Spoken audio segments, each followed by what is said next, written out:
Movie की starting में हमें एक कोर्ट रूम दिखाया जाता है। एक फैमिली है जो कि एक शादी करने के लिए यहाँ पे आई है।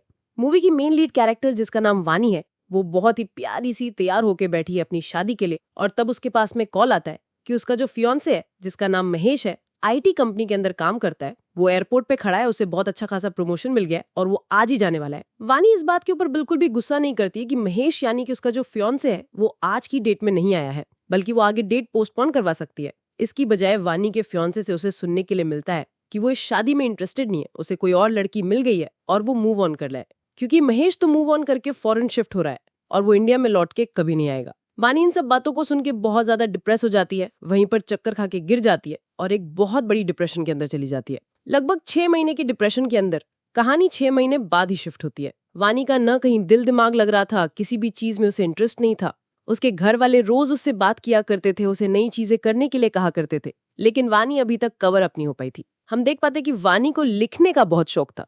इसी के कारण वो एक जर्नलिज्म कंपनी के अंदर गई थी जहाँ पे बस उसे लिखना था। स्टार्टिंग के अंदर ही वो एक लड़के से टकराती है जिस चक्कर में उसकी बुक वहीं पर रह जाती है। अब ये है हमारी कहानी का मेन लीड कैरेक्टर जिसका नाम है कृष कपूर। उसने वानी की नोटबुक को उठा लिया था। वानी अपना इंटरव्यू देती है जहाँ पे उसके ना कोई एक्सपेक्टेशन थी, नहीं किसी और चीज की उसकी डिमांड थी। बहुत ही प्योर सोल की लड़की थी, तो यहाँ के जो इंटरव्यूअर थे वो वानी को एक ही बार में सिलेक्ट कर लेते।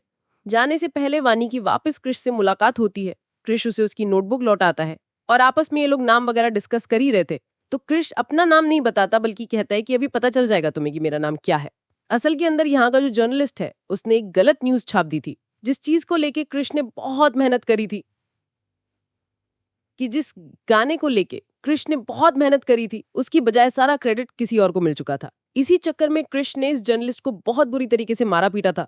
यहाँ पे इस मारा पीटी को देख के वानी थोड़ी बार डर भी गई थी, लेकिन उसे ये समझ में आ गया था कि कृष एक ऐसा लड़का है जो कि हमेशा सच्चाई का साथ देता है, कभी भी गलत चीजों को या नेपोटिज्म को नहीं बढ़ाता है। और वहां से कृष और वानी की स्टोरी स्टार्ट होती है। अब जब हमें पता चली गया है कि कृष एक सिंगर है, एक आर्टिस्ट है, तो उसका पूरा का पूरा एक बैंड ग्रुप भी था।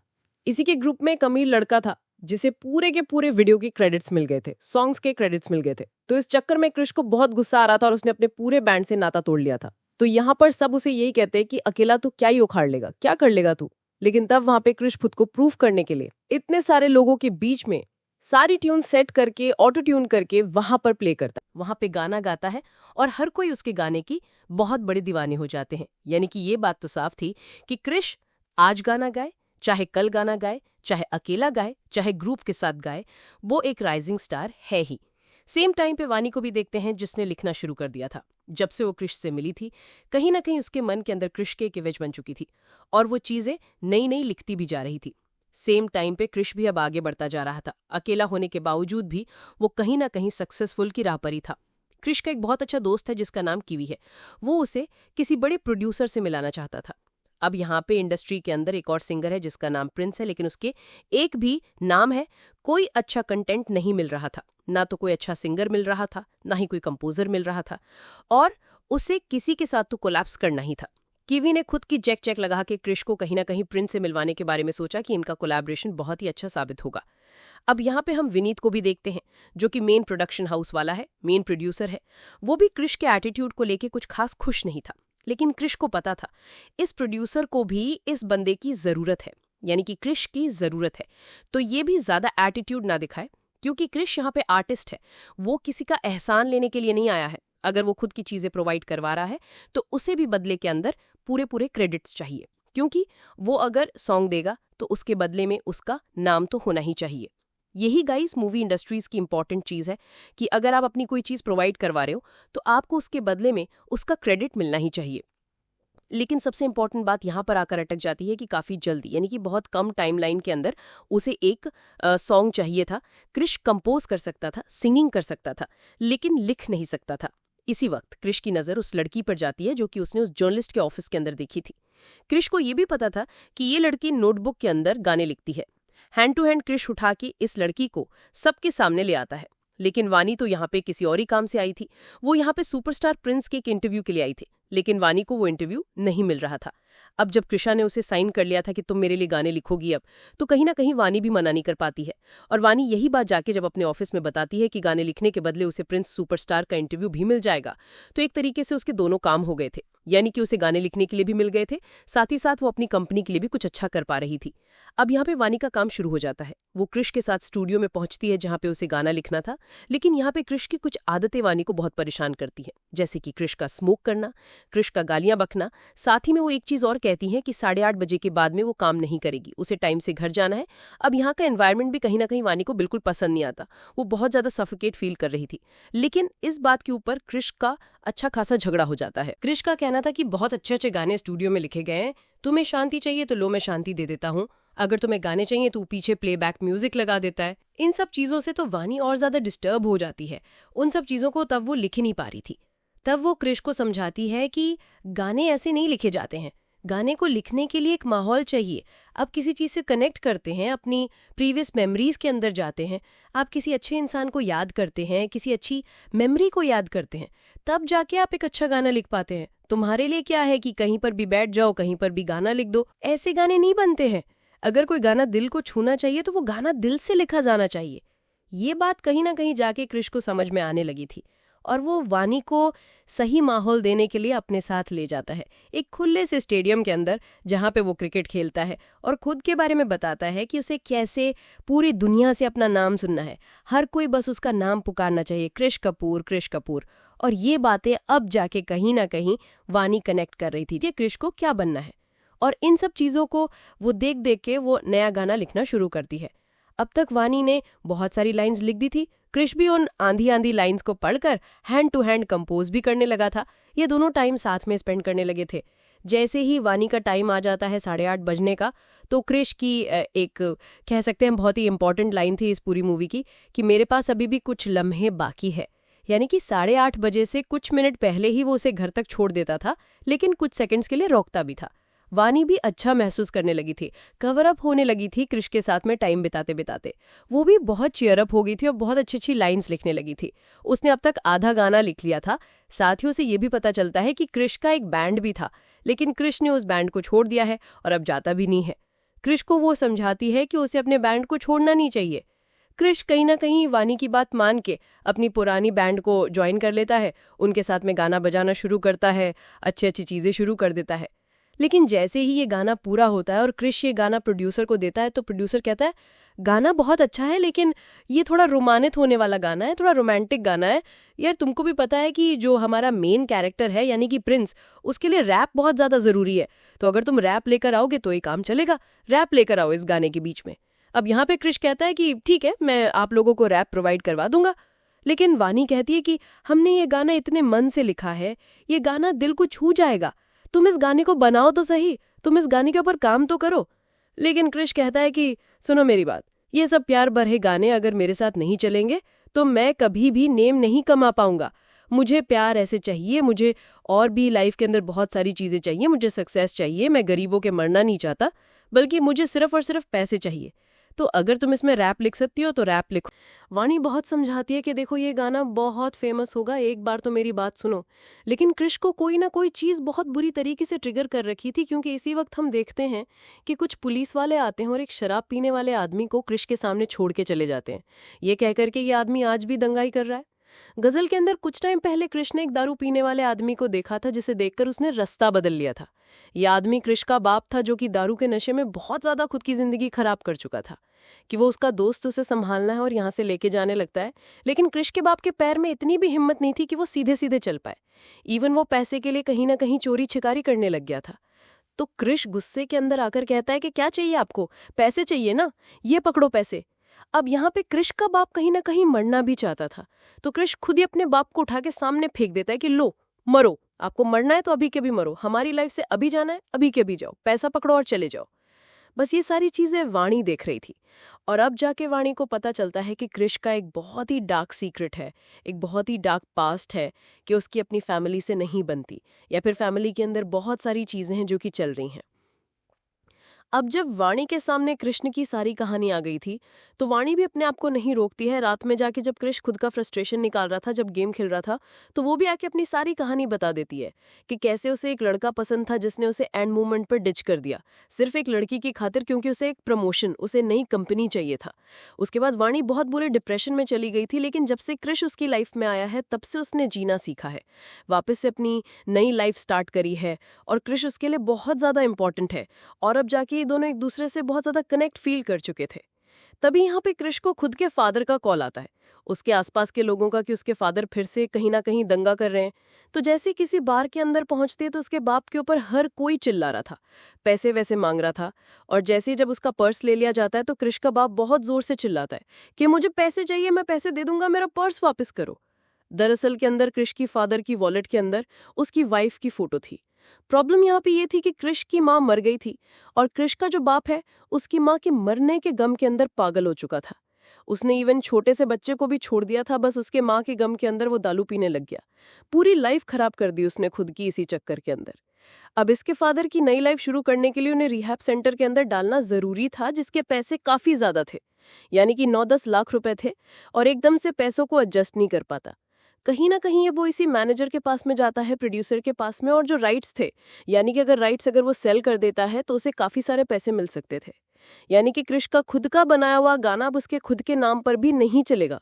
तो यही जाके वो प्रोड्यूसर को कहता है कि मैं आपको एक गाना साइन करता हूं जिसमें मुझे कोई राइट्स नहीं चाहिए, आप प्रिंस से कॉन्सर्ट करवा लो, आपको जो भी सही लगे आप आराम से करो, बस मुझे भी पैसों की जरूरत है।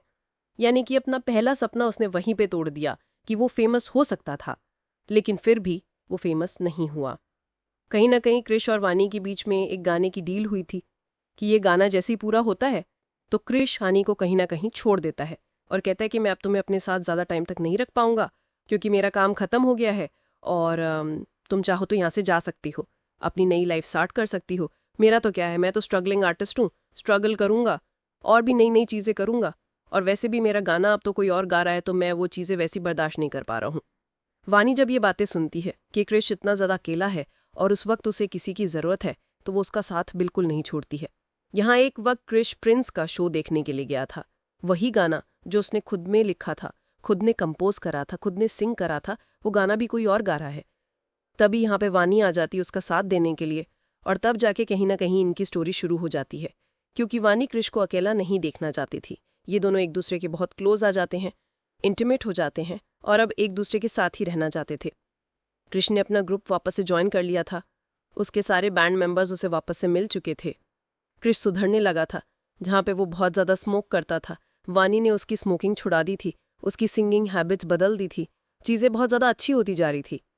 एक दिन जब क्रिश वानी को छोड़ने जा रहा था, वानी ने क्रिश को देख लिया था। उस वक्त वानी के पेरेंट्स कुछ बोलते नहीं हैं, लेकिन घर पे आके कहीं ना कहीं अब क्रिश को भी सुनाया जाता है कि तुम ऐसे वैसे लड़के हो, तुम आखिर लड़की को छोड़ क्यों नहीं देते हो। एक बार पहले भी उसकी लाइफ खराब हो गई है, किसी ने उसे छोड़ दिया था, तुम खुद भी उससे शादी नहीं कर पाओगे, मेरी बेटी कोई टाइम पास नहीं है।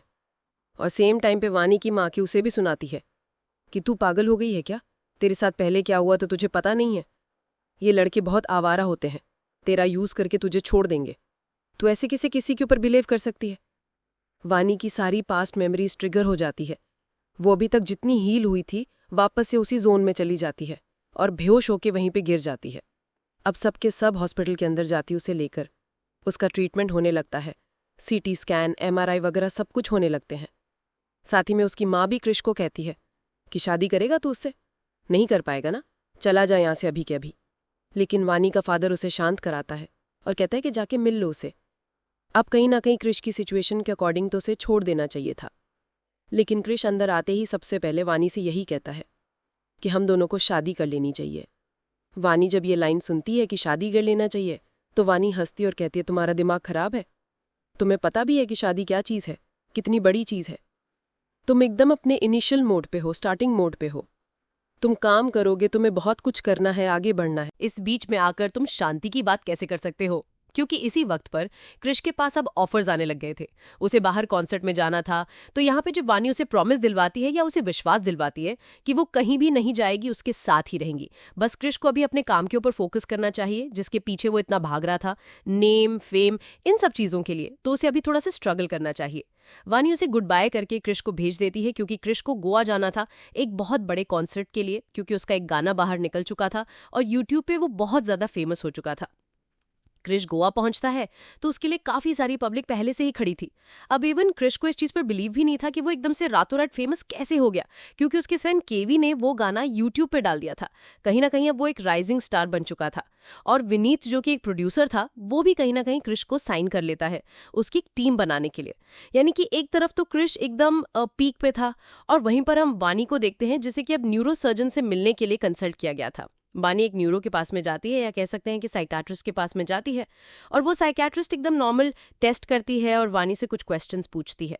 सबसे पहले तो वो पूछती है कि आखिर तुम ये डायरी क्यों लिखती हो। तो वानी कहती है कि बस मुझे लिखना पसंद है और मैं कुछ इसे भूल जाती हूँ तो मैं इसमें लिख लेती हूँ। यहाँ पे ये डॉक्टर वानी से कुछ नॉर्मल सवाल पूछती है, एक एड्रेस बताती है, आज की डेट पूछती है, साथ ही में अपने भाई की एज पूछती है, यानी कि छोटे मोटे क्वेश्चंस पूछती है, और उसके बाद भी वानी से बातें करने लगती है। लगभग 2 मिनट के बाद में जब यही क्वेश्चन वानी से वापस पूछे जाते हैं, तो वानी को ये भी नहीं पता था कि आज की डेट क्या है। वानी को ये नहीं पता कि उसके भाई की एज क्या है। वानी को ये नहीं पता कि जो एड्रेस अभी 1 मिनट पहले कहा गया है वो एड्रेस क्या है। वानी को खुद समझ में आ गया था कि उसके साथ में कुछ तो गलत है। अब यहाँ पे ही डॉक्टर उसे बताती है कि ये बीमारी बहुत ही रेयर है, हर किसी को नहीं होती है, बड़ी उम्र के लोगों को हो सकती है क्योंकि उनकी उम्र बड़ी हो गई है और वो मेमोरी लॉस कर सकते हैं, लेकिन तुम्हारी उम्र बहुत कम है। यानी कि one of the rare cases में से एक है जिसे अल्जाइमा कहा जाता है। तुम्हारी स्टेज अभी अर्लियर है, कुछ थेरेपीज के साथ में, कुछ मेडिसिन के साथ में तुम्हारी इस चीज को रिकवर किया जा सकता है, लेकिन हो सकता है कि वक्त के साथ में ये चीजें बढ़ती जाए। तुम्हें अपने पेरेंट्स को बताना पड़ेगा, तुम्हारे जितने भी क्लोज वंस हैं उन्हें तुम्हें बताना पड़ेगा कि तुम्हें ये बीमारी है, ताकि वो तुम्हारे साथ रहें, हर वक्त तुम्हें चीजें याद दिलाते रहें। ये चीजें तो वानी के दिमाग में और भयंकर घर कर जाती है कि आखिर ये क्या हो गया एकदम से। उसके साथ में वानी कुछ दिनों से कॉल नहीं उठा रही थी। जिस वक्त क्रिश शो करने के लिए गया था, तो इसी वक्त क्रिश सीधा सामने आ जाता है और कहता है कि तुम्हें पता भी है कि मेरा आखिर कितना बड़ा शो था, तुम फोन क्यों नहीं उठा रही थी, वहां पे इतने सारे लोग आ गए थे। यानी कि क्रिश अपने साथ में जितनी भी चीजें अच्छी अच्छी थी वो सब कुछ वानी को बताता। अब वानी बताना तो चाहती थी कि उसे अल्जाइमा हो गया है, वो चीजें भूल रही है, लेकिन क्रिश की इतनी खुशी को देख के वो कोई भी चीज बताती ही नहीं है, बल्कि सारी चीजें छुपा लेती है। क्रिश अपने साथ में वानी को लेके जाता है, साथ में बहुत अच्छा टाइम स्पेंड करते हैं, लेकिन तब भी वानी कुछ नहीं बता पाती है। यहाँ पे हम देखते हैं कि वानी के जो डॉक्टर है वो उसे अलग अलग चीजें करने के लिए कहती है कि तुम्हें ये थेरेपी पे जाना चाहिए, तुम्हें अपने लोगों को बताना चाहिए।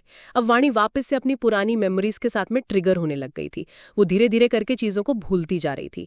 एक वक्त ऐसा आता है कि वानी जब अपने ऑफिस के अंदर काम कर रही थी, तो उसका जो सबसे बड़ा ट्रॉमा था, कह सकते हैं कि जिसके पीछे वो मेमोरीज को भूलने लगी थी, यानी कि उसका फर्स्ट रिलेशनशिप महेश, वो उसके लाइफ में वापस आ गया था। वो उसकी कंपनी का स्पॉन्सर बन के आया था, जो कि आगे के कुछ इवेंट्स के अंदर स्पॉन्सर करने वाला था। और वानी जैसे उसे देखती है तो मानो कि वो क्रिश को भूल ही जाती है एकदम से, और उसे लगता है कि जैसे वो महेश से अभी अभी मिली है और महेश उससे वापस से शादी करने वाला है और ये दोनों एकदम नए नए रिलेशनशिप में है। महेश को ये सब मजाक लगता है और उसे लगता है कि वाणी उसके साथ में कोई मजाक की बातें कर रही है, और तब जाके वाणी को एकदम से याद आता है कि नहीं नहीं, महेश तो उसकी लाइफ से जा चुका है, क्रिश उसकी लाइफ में है। क्रिश किसी नए कॉन्सर्ट के लिए जा रहा था और खुद की बैग पैक कर रहा था। वाणी एकदम शांत बैठी थी और वाणी से क्रिश काफी सारी बातें कर रहा था, लेकिन एकदम से वाणी गुस्से के अंदर उठती है और क्रिश का बैग पैक करने लग जाती है। तब क्रिश कहता है कि 1 मिनट, तुम ऐसा क्यों कर रही हो, मैंने जस्ट अभी अभी तो बैग पैक किया, तुम्हारे सामने ही तो किया, हम दोनों ने साथ मिलकर पैक किया। तब वाणी कहती है कि नहीं नहीं, मैं तो बस एडवांस में कपड़े रख रही थी। यानी कि वाणी की इतनी छोटी छोटी मेमोरीज भी लॉस होने लग गई थी, उसे याद ही नहीं है कि कुछ देर पहले ही अभी क्रिश ने बैग पैक करा है और वो वापस उसका बैग पैक कर रही थी। क्रिश कहीं ना कहीं इस वक्त वाणी को छोड़ के नहीं जाना चाहता था इस कॉन्सर्ट के लिए। वाणी बहुत फोर्स करती है कि नहीं, तुम चले जाओ, तुम जल्दी से वापस आ जाना, हम दब साथ में रहेंगे। और इस बार भी क्रिश चला जाता है और वाणी यहाँ पे अकेली रह जाती है। अब यहाँ पे इनके ऑफिस का एक इवेंट था जिसके अंदर महेश यहाँ पे आया था। वाणी एकदम वापस ये सारी चीजें भूल जाती है कि उसकी लाइफ में क्रिश भी है, बल्कि वो महेश के साथ उसी पॉइंट पे पहुंच जाती है जहां पे महेश के साथ में चीजें खत्म हुई थी, यानी कि इनकी शादी होना। और वो महेश को बार बार में हाथ पकड़ के पूरे इतने भरे लोगों के बीच में चिल्लाने लगती है, कहने लग जाती है कि तुम तो मेरे साथ में थे ना, हम दोनों तो शादी करने वाले हैं, तुम मुझे छोड़ के मत जाना, तुम आखिर ऐसे कैसे कर सकते हो। वो महेश को लगता है कि लड़की पागल वागल हो गई कि ऐसे कैसे कर सकती है। वो कहीं ना कहीं वाणी का फायदा उठाना चाहता था, लेकिन तभी वहां पे वाणी जोर जोर से चिल्लाने लग जाती है कि तुम मुझे छोड़ के मत जाना, तुम मेरे साथ में शादी करोगे ना, लेकिन ऐसे कैसे कर सकते हो, तुम मेरे साथ में रहोगे ना। और वहां पे एक बहुत बड़ा सीन क्रिएट हो जाता है। महेश की यहाँ पे वाइफ भी आई हुई थी और महेश वहां पे काफी सारे सिक्योरिटी गार्ड को कह के वाणी को बाहर फिकवा देता है। वानी बहुत एम्बैरेस हो जाती है और वहाँ से चली जाती है। फिर क्रिश अपने कॉन्सर्ट के अंदर जाने ही वाला था, प्लेन के अंदर चढ़ने वाला था, लेकिन वो वानी को जब कॉल करता है, वानी कॉल नहीं उठाती है, तो उसका फ़ोन कोई और उठाता है क्योंकि वानी का बैग सिक्योरिटी गार्ड के पास ही है और सिक्योरिटी गार्ड क्रिश को सारी कहानी बता देता है। क्रिश उसी वक्त पूरा कॉन्सर्ट छोड़कर प्लेन में से बिना बैठे भाग के आता है इसी होटल के अंदर जहाँ पे शायद वानी हो सकती थी, और अब वो उसे वानी के बैग से रिपोर्ट मिल जाती है। क्रिश के सामने सारी बात आ चुकी थी कि वानी को अल्जाइमर है, वो चीज़ें भूल रही है, और वानी इस वक्त अपनी मेमोरी को रिकवर करने के लिए उसी जगह पर गई थी जहाँ पे क्रिश गेम खेला करता था, अच्छा फील किया करता था। और आखिर क्रिश कहता है वानी को कि मुझसे कितना छुपा लेती हो तुम, मुझसे आखिर ये चीज़ें छुपाई क्यों तुमने। वानी कहती है मैं एक दिन सब चीज़ें भूल जाऊंगी, मैं एक दिन हर मेमोरी भूल जाऊंगी। तो क्रिश का कहना था कि मेमोरी भूल जाओगी ना, कोई बात नहीं, हम रोज नई मेमोरी बनाएंगे, आखिर क्या क्या भूल जाओगी, डे टाइम व मेमोरीज, मैं हर एक चीज़ नहीं बना दूंगा, मैं तुम्हारे साथ रहूंगा। वानी कहती है कि तुम्हें चले जाना चाहिए, तुम्हें साथ में नहीं रहना चाहिए, मैं बहुत चीज़ें गड़बड़ कर रही हूँ, कुछ भी याद नहीं है मुझे, मैं इवन खुद को भी भूलती जा रही हूँ कि मैं अगर तुम्हें कैसे याद रखूंगी। जहाँ पे क्रिश उसे बहुत विश्वास दिलाता है कि मेरे लिए आज का वक्त ज़रूरी है, मेरे लिए आने वाला वक्त ज़रूरी नहीं है, मुझे आज की डेट में बस तुम दिख रही हो और मुझे तुमसे मतलब है, मुझे और किसी भी चीज़ से मतलब नहीं है। क्रिश का फ्यूचर गया भाड़ में और अभी वो सिर्फ और सिर्फ वानी के साथ ही रहना चाहता था, क्योंकि उसकी जो तबीयत है वो टाइम के साथ खराब होती जा रही थी। अब वानी के घर पे ये सजेशन दे दिया गया था कि उसे जल्द से जल्द किसी शांति भरी जगह पे ले जाया जाए ताकि वो और ज़्यादा ट्रॉमा फील ना करे। अब घर पे यही झगड़ा हो रहा था कि वानी के साथ उसके फादर जाएंगे या मदर जाएंगे, लेकिन आखिर के अंदर बात आती है कि क्रिश के साथ वानी जाएगी ताकि वो कुछ टाइम उसके साथ रहे, अच्छे से फील करे चीज़ें, और वो जल्द से जल्द बस रिकवर हो जाए सिर्फ और सिर्फ अपनी मेडिसिन से। अब तक वानी की माँ क्रिश को पसंद नहीं करती थी, लेकिन जिस वक्त क्रिश वानी को लेकर जा रहा था तो कहीं ना कहीं उसकी माँ ने भी क्रिश को एक्सेप्ट कर लिया था कि ये बंदा वानी की इस सिचुएशन को भी एक्सेप्ट कर रहा है। तो सोचो ये बंदा कितना अच्छा हो सकता है। इसके बाद में क्रिश वानी को अपने साथ ले जाता है, ये लोग रिजॉर्ट पे रुकते हैं, बहुत नई नई मेमोरीज बनाते हैं, बहुत अच्छा क्वालिटी टाइम स्पेंड करते हैं। बीच बीच के अंदर वानी कुछ चीज़ों को भूलती भी जा रही थी, लेकिन क्रिश उसे भूलने नहीं देता है बल्कि उसे याद दिलाता है।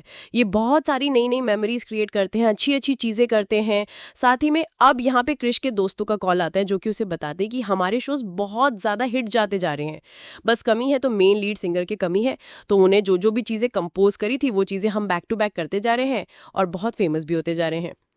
तब यहाँ पे क्रिश को कुछ तो पैसों की जरूरत पड़ गई थी, तो वो यहाँ तो कह देता है यार तू मेरा एक गाना और कर दे, तू मेरा एक कॉन्सर्ट और कर दे, बस मुझे पैसे ट्रांसफर करवा दे, क्योंकि या तो शायद उसके फादर को जरूरत थी या फिर उसे यहीं पे वानी के साथ रहने की जरूरत थी। तो इसलिए वो शोज के अंदर नहीं जाता है बल्कि वानी के पास वापस चला जाता है। ये बातें कहीं ना कहीं वानी भी सुन चुकी थी कि उसे उसके शोज के लिए जाना चाहिए और वो बस यहाँ पे टाइम वेस्ट कर रहा है, लेकिन क्रिश तो ये बिल्कुल भी टाइम वेस्ट नहीं था, उसके अकॉर्डिंग था उसे वानी के साथ ज्यादा से ज्यादा टाइम स्पेंड करना था। अब यहाँ पे वानी खुद के गाने के बारे में बताती है कि उसने कैसे ये सयारा नाम का गाना लिखा और वो आगे की चीजें लिखने वाली है। तब यहाँ पे क्रिश पूछता है कि आखिर इसका मतलब क्या है, जहाँ पे वानी समझाती है कि बहुत सारे तारों में जो एक तारा होता है अकेला रहता है, उसका नाम सयारा है। जब भी मैं तुम्हें याद करूंगी और जब भी तुम मुझे याद करोगे तो सीधा आसमान में देखे, लेकिन हम एक दूसरे को वहीं पे मिलेंगे क्योंकि हम दोनों एक दूसरे के लिए बने। और तब से वानी ने वो गाना लिखना शुरू करा था सयारा, जो अब तक का one of the best song है, और वही गाना कहीं ना कहीं क्रिश अब अपने कॉन्सर्ट के अंदर परफॉर्म करने वाला था। आखिरकार वो वानी को साथ ले गया था और ये दोनों बहुत टाइम बाद मेशो में आने वाले थी। क्रिश का भी ये एक बहुत ही बड़ा कॉन्सर्ट होने वाला था, सारी चीज एकदम वो वानी के साथ में खड़ा था। वानी उसे बहुत ज्यादा मोटिवेट कर रही थी कि सारी चीजें अच्छी होंगी, तुम बहुत अच्छा परफॉर्म करोगे, सबसे ज्यादा मैं चिल्लाऊंगी, सबसे आगे मैं खड़ी रहूंगी, तालियां मैं बजाऊंगी। और एक ये परफेक्ट बिल्कुल आशिकी वाला सीन ही था जहाँ पे मानो श्रद्धा कपूर कह रही है कि मैं तुम्हारे साथ रहूंगी और सेम यहाँ पे वानी भी कह रही है मैं तुम्हारे साथ रहूंगी। लेकिन जैसे ही क्रिश ऊपर स्टेज पे चढ़ने वाला था एकदम से वानी को धक्का लगता है, वो जैसे ही पीछे मुड़ती है तो उसके सामने महेश आ जाता है और यहीं पे वानी की सारी कहानी खत्म हो जाती है। वानी एकदम से बुरी तरीके से ट्रिगर हो जाती है, एकदम से पुरानी पास्ट में चली जाती है। उसे याद ही नहीं होता है कि उसकी लाइफ में क्रिश भी था, बल्कि उसके लिए अभी सब कुछ महेश बन चुका था। वो महेश के पास आती है और वापस से कहती है कि अब तुम मुझे छोड़ के कहीं मत जाना, मैं तुम्हारे साथ आ चुकी हूँ। महेश को ये बिल्कुल परफेक्ट टाइम लगता है कि इस लड़की की मेमोरी लॉस हो चुकी है, ये लड़की पागल हो गई है, क्यों ना इसका फायदा उठा लिया जाए। यहाँ पे क्रिश परफॉर्म करने वाला था और उसे वानी कहीं पे भी नहीं दिखती है, तो वो वानी को हर तरफ ढूंढने लगता है। यही हम देखते हैं कि महेश वानी का फायदा उठाने के लिए उसे अपने वैनिटी के अंदर ले आया था और उसकी बहुत क्लोज आ चुका था। इवन वानी तो खुद के होश में ही नहीं थी, उसे तो कोई मेमोरी याद ही नहीं थी कि महेश ने उसके साथ क्या किया है। उसकी लाइफ में क्रिश है और वो महेश को पूरी तरीके से खुद को सौंप देती है। महेश उसे टच करने लगता है और इतनी ही देर के अंदर यह क्रिश पहुंच जाता है, जो कि वानी को अपने साथ चलने के लिए कहता है। लेकिन वानी तो यहाँ पे भूल गई थी कि क्रिश है ही कौन, और वो महेश के पीछे जाके छुप जाती है। अब यहाँ पे महेश क्रिश के ऊपर चिल्लाता है और उसे यहाँ से बाहर जाने के लिए कहता है, लेकिन क्रिश तो यहाँ पे धमाधम महेश की कुटाई कर देता है, उसे बहुत बुरी तरीके से मारता है। वाणी को अभी भी याद नहीं आता कि क्रिश उसके लिए कौन है, और यहाँ पे वो चाकू उठा लेती है और क्रिश के सामने चाकू करके कहती, चला जा यहाँ से, अभी के अभी चला जा। है कौन तू जो महेश के साथ ऐसा कर रहा है? महेश मेरा पति, मैं उसके साथ शादी करने वाली हूँ, वो जो भी है मेरा है। और क्रिश ये बातें अपने आंखों से, कानों से, सबसे सुन रहा है, बस रो रहा है। वो इस लड़की के ऊपर क्या ही चिल्लाएगा जिसके पास अपनी कोई मेमोरी नहीं है। वो बस उसे शांत करने की कोशिश कर रहा था। महेश वो बुरी तरीके से पिट रखा था। वो वहां से 1 सेकंड के अंदर भाग जाता है और क्रिश कहीं ना कहीं वाणी को बस पकड़ लेता है, जो कि पूरी तरीके से अपनी मेमोरी खो चुकी थी। बहुत बुरी तरीके से रोती है। क्रिश उसे पकड़ के बस संभाल रहा था, उसे कैसे तैसे करके होल्ड कर रहा था, क्योंकि वाणी एकदम बेकाबू हो गई थी। इवन वाणी ने तो क्रिश के हाथ में चाकू भी मार दिया था, जो कि बहुत ही ज्यादा बुरी वाली चीज कर दी थी उसने। और यहाँ पे बस वो फूट फूट के रोने लग जाती है। कैसे तैसे करके क्रिश वाणी को संभालता है, होटल वगैरह लेके जाता है, उसे सुला देता है। उसका खुद के हाथों में खून बह रहा था अब तक। यहाँ पे हम क्रिश के फादर को भी देखते हैं, जो कि रिहैब सेंटर से आने के बाद काफ़ी ज़्यादा ठीक हो चुके थे, और अपने बेटे से जाके बात करते हैं कि देख, जब तेरी माँ मरी थी ना, मैंने बहुत बड़ी गलती करी थी। मैंने उसके पीछे अपनी दुनिया लुटा दी, मैं तुझे भूल गया था, अपना सब कुछ गवा दिया था। अगर उस वक्त मैं थोड़ा तेरा ध्यान रख लेता तो आज तेरी लाइफ थोड़ी अलग होती। तू मेरी जगह मत आना, तू बिल्कुल मेरे जैसा मत बनना, थोड़ी अपने बारे में भी सोच। लेकिन क्रिश उस वक्त इन बातों को सुनता तो है, लेकिन समझता नहीं है। उसके लिए अभी वाणी ही सबसे ज़्यादा इंपॉर्टेंट थी, उसकी मेमोरी रिकवर करना ही सबसे ज़्यादा इंपॉर्टेंट चीज़ थी। वो वाणी के पास फिर से जाता है, पियानो वगैरह प्ले करने लगता है। वाणी को ये याद नहीं था कि कल का दिन क्या था, उसे तो लग रहा था कि कॉन्सर्ट आज के दिन में है। तो उसे क्रिश बताता है कि नहीं, कॉन्सर्ट हो चुका है, तुम बहुत खुश थी, तुमने बहुत एंजॉय किया। वो वाणी को कुछ नहीं पता था कि कल उसने क्या कर रखा है। लेकिन वाणी को ये तो फील हो गया था कि क्रिश थोड़ा उदास है, उसके साथ में कुछ तो गलत हुआ है। यहाँ पे क्रिश कहता है कि हाँ, मेरा एक फ्रेंड है, वो बहुत ही अलग तरीके का लड़का था, खुद के पैशन को फॉलो करता था। तब उसकी लाइफ के अंदर एक लड़की आई जिसे वो बहुत प्यार करने लगा, लेकिन अब वो लड़की उससे बहुत दूर जा रही है, उस जगह पे जहाँ पे वो लड़का जा ही नहीं सकता है। मेरा दोस्त चाह कर भी नहीं जा सकता है। अब यहाँ पे वाणी कहती है कि तुम्हारे दोस्त की गर्लफ्रेंड अगर कहीं पे जा रही है, तो वो लड़की उसे छोड़ के जा रही है, तो कोई बात नहीं, मैं तुम्हारे दोस्त के लिए एक ऐसा गाना लिखती हूँ जो कि अगर तुम्हारा दोस्त गाएगा तो वो लड़की भागी चली जाएगी, दुनिया में कहीं पे भी होगी तो वो उसके पास लौट के फिर से आ जाएगी। तुम बिल्कुल टेंशन मत लेना, मैं उसके लिए सब कुछ लिख दूंगी। अब क्रिश कैसे बताए कि वो लड़की और कोई नहीं बल्कि खुद वाणी है, जो कि उसकी लाइफ से बहुत ही ज्यादा दूर जाती जा रही है। यहाँ पे वाणी को छोड़ के जाता है ताकि वो गाना वगैरह लिख सके थोड़ा शांति से, और उसके बाद में केवी के पास जाके अपनी सारी चीजें खत्म करने वाला था। उसने विनीत को मारा पीटा और जितनी भी पार्टियों से उसने साइन कर रखे थे, चेक वगैरह ले रखे थे, वो सब कुछ खत्म करने वाला था। तो यहाँ पे केवी उसके ऊपर बहुत चिल्लाता, उसके दोस्त सब उसे डांटते कि तेरा दिमाग खराब हो गया, लड़के के पीछे अगर तू इतना कितना पागल हो सकता है, तो अपने कैरियर को कैसे भूल सकता है। क्रिश का अपने दोस्तों के साथ बहुत बुरा झगड़ा हो जाता है। क्रिश का वक्त यही था कि वो इस वक्त पर सिर्फ वाणी को अपना पूरा टाइम देगा, वाणी के साथ रहेगा। अगर इस वक्त उसने वाणी को छोड़ दिया तो शायद वाणी कोई गलत कदम उठा लेगी। तो वो अपना सब कुछ छोड़ के वाणी के पास वापस लौटना चाहता था। जब वो सब चीज़ें ख़त्म करके वाणी के पास आता है, तब तक सच में बहुत ज़्यादा देर हो गई और वाणी इस जगह पे थी ही नहीं, वो गायब हो चुकी थी। हर जगह उसे ढूंढा जाता है, हर जगह उसे तलाशा जाता है। जो उसके हाथ में बैंड था वो भी खुला हुआ था। उसके पेरेंट्स भी हर जगह ढूंढते हैं। पुलिस वालों का कहना था कि ये एक बहुत ही टफ केस है। अल्जाइमर वाले पेरेंट्स जो होते हैं वो ऐसी ऐसी जगहों पे चले जाते हैं या फिर उनके साथ कोई अनहोनी हो जाती है कि उनका मिलना नामुमकिन ही समझो। इस बात से क्रिश बहुत बुरी तरीके से पागल हो गया था। अपने पूरी उसके अंदर जितनी भी चीज़ें थी सब कुछ तोड़ फोड़ देता है, बहुत बुरी तरीके से रोता धोता है, हर एक चीज़ तबाह कर देता है। तभी उसे वाणी की बुक मिलती है जिसके अंदर उसने गाना लिखा था, यानी कि वही गाना जिसके पीछे ये पूरी कहानी बन गई है, सैयारा। अब जाके कृष्ण ने कहा था कि जैसे वाणी ने कहा था कि अगर ये गाना गाया जाएगा तो वो लड़की उसे कहीं से भी ढूंढ लेगी, मिल जाएगी। तो क्रिश उस गाने को शुरू करता है, कंपोज करना शुरू करता है, अपने दोस्तों के पास जाता है, उनका बैंड वापस बनाता है, एक गाना शुरू करता है ताकि वो लड़की उसे मिल जाए। अब तक कहानी 1 साल आगे निकल चुकी थी।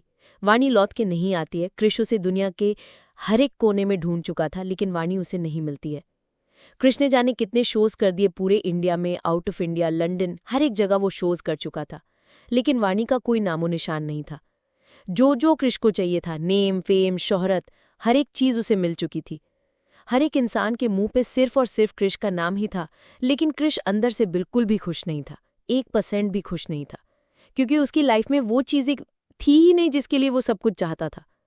वो तो इंसान उसके लिए था ही नहीं। एक दिन की बात है जब वो एक कॉन्सर्ट के अंदर बैठा था, बिल्कुल अलग थलग जाके, बहुत दूर बैठा था। और यहाँ पे जब लोग उसके गानों के ऊपर रील्स, सॉन्ग्स वगैरह बनाने लगे थे, तो इन्हीं में से एक रील स्क्रॉल होती है और जब केवी देखता है कि एक लड़की गा रही है और उसके पीछे उसे किसी की आंखें दिखाई देती है और आंखों को जूम किया जाता है, तो सबके होश उड़ जाते हैं, क्योंकि ये आंखें और किसी की नहीं बल्कि वाणी की ही थी। फटाफट सर्च टीम बिठाई जाती है, कॉन्सर्ट चेक किया जाता है कि आखिर ये लड़की कहाँ थी, कौन गा रही थी, उसने किस जगह पे गाना गाया है। तब पता चलता है ये शिमला के अंदर लड़की थी, वहां पे गा रही थी और वहां पे काफी सारे लोग इकट्ठे हुए थे। वाणी के बारे में भी यहाँ पे लोगों से पूछताछ करी जाती है तो पता चलता है कि उसने एक लेटर लिखा था और वो ये कहती थी कि यहाँ पे मुझे एक लड़का ढूंढता हुआ आएगा, ये लेटर बस उसे दे देना। इस वक्त गर्ल्स हॉस्टल के अंदर रहा करती थी, बिल्कुल अलग थलग रह रही है। और वाणी ने यहाँ पे जो लेटर लिखा था उसके अंदर लिखा था कि कृष, मुझे सब कुछ याद आ गया है कि आखिर उस दिन मैंने क्या करा था, क्योंकि कहीं ना कहीं वाणी के सामने वीडियो आ गए थे कि उसने उस दिन कॉन्सर्ट में इतना भयंकर वाला बवाल मचा दिया था। महेश के पीछे चली गई थी, कृष को चाकू मार दिया था, तो इन सब चीज़ों को आखिर वो बर्दाश्त कैसे कर पाती। और अगर आज कृष जी लेटर ढूंढता हुआ यहाँ पे पहुंच गया है, इसका मतलब है कि कृष ने अपना सब कुछ छोड़ दिया है और वो वाणी को ढूंढते हुए यहाँ तक पहुंच गया है। ये चीज़ें भी वाणी बर्दाश्त नहीं कर पाएंगी, तो अच्छा होगा कि कृष उससे दूर रहे और वाणी अपनी एक नई लाइफ शुरू करे, कृष अपनी एक नई लाइफ स्टार्ट करे। लेकिन इन सब बातों के ऊपर तो कृष को और ज़्यादा यूँ लगता है कि मतलब वाणी ने आखिर क्या ही गलती कर दी है। मतलब वो खुद की बीमारी से इतनी ज़्यादा परेशान हो गई है कि हर चीज़ें छोड़ के चली गई है। वो जाता है, सीधा वाणी से मिलता है। वाणी बिल्कुल अकेली बैठी थी और इस वक्त वो कृष को पूरी तरीके से भूल चुकी थी कि आखिर कृष कौन है। कृष आके बताता है कि वो एक सिंगर है और लिखना चाहता है, लेकिन उसके पास शब्द नहीं है, वो उसे कोई गाने नहीं मिल रहे हैं। सेम टाइम वाणी भी कहती कि हाँ वो भी लिखना चाहती है, लेकिन उसे भी कोई अच्छे शब्द नहीं मिल रहे हैं। तो कृष कहता है ठीक है, फिर कोई दिक्कत नहीं है, वैसे भी गाने लिखने के लिए कोई बहुत अच्छे माहौल की ज़रूरत होती है, कभी भी ऐसे गाना नहीं लिखा जाता। यानी जो चीज़ें वाणी ने एक वक्त पे कृष के लिए कही थी, वही चीज़ें कृष कहता है कि गाने लिखने के लिए दिल से लिखा जाना ज़रूरी है, उसके लिए माहौल ज़रूरी है, आपका किसी अच्छी याद को याद करना ज़रूरी है, किसी वक्त में होना ज़रूरी है। जिसके बाद में कृष अपने साथ में वाणी को एक प्लेग्राउंड के अंदर ले जाता है। हर तरफ बहुत ही खूबसूरत शादियाँ थी और बर्फ़ के अंदर वो खेलना शुरू करता है, क्योंकि वाणी ने पहली बार वहीं से लिखना शुरू करा था। तो वाणी के सामने एक बार में कृष वो चीज़ें दोहराया जाता है जिन चीज़ों को उसने बहुत बार दोहराया था, लेकिन वाणी को कुछ भी याद नहीं आता। कृष रो रो के फूट फूट के रोता है उसके सामने और बार बार में अपनी चीज़ों को रिपीट करता है, लेकिन वाणी को कुछ भी याद नहीं था कि कृष उसकी लाइफ में कहाँ है। एक वक्त ऐसा आता है जब कृष बिल्कुल अपनी हिम्मत खो चुका था, टूट चुका था कि अब वाणी उसको कभी याद नहीं कर पाएगी। और तभी आखिरकार वाणी को उसका नाम याद आता है, वो ज़ोर ज़ोर से चिल्लाती है कृष कपूर। और कहीं ना कहीं कह सकते हैं कि वाणी को आखिरकार आखिरी मोमेंट पे कृष ने कुछ याद आ जाता है, सारी मेमोरीज याद आ जाती हैं और कृष के पास उसकी वाणी लौट आई थी। अब कृष वाणी को बिल्कुल भी नहीं छोड़ता है, उसे हर जगह हर वक्त अपने साथ रखता है। इवन वाणी की भी मेमोरीज आ चुकी थी। कृष वाणी के साथ में शादी कर लेता है, ये लोग अपनी एक नई लाइफ बनाते हैं, कॉन्सर्ट करते हैं, बहुत खुश रहते हैं। और इसी के साथ में गाइज ये बहुत अमेजिंग, बहुत इमोशनल, बहुत कनेक्टिंग गानों की तो आखिर मैं क्या ही बात करूं, इतनी अमेजिंग मूवी थी गाइज ये। अभी तक भी आपने इस मूवी को नहीं देखा है तो ज़रूर देखिएगा। बाकी आप लोग को ये एक्सप्लेनेशन कैसा लगा मुझे ज़रूर बताएगा। तो चलिए फिर मिलते हैं आप सभी लोगों से अगली मूवी में, तब तक खिले, टाटा।